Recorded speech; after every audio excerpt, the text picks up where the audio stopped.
Welcome to the Slop Farm. Enjoy the video.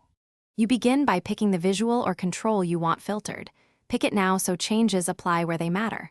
Once selected, make sure you choose whether the filter applies to a chart, to the whole report, or to the data source. This affects scope and performance. Then choose Include, Exclude, or an advanced condition. Each changes which rows remain. I'll show why scope matters.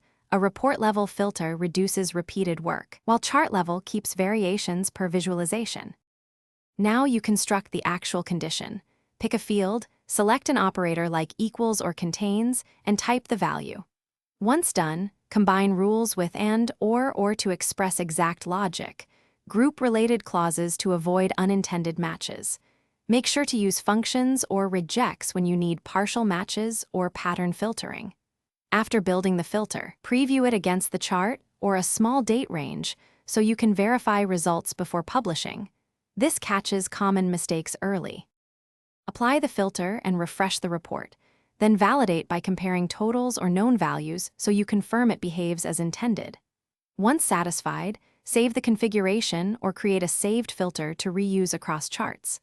If results look off, check the field data type, case sensitivity, and whether the filter is mistakenly set at the report versus chart level.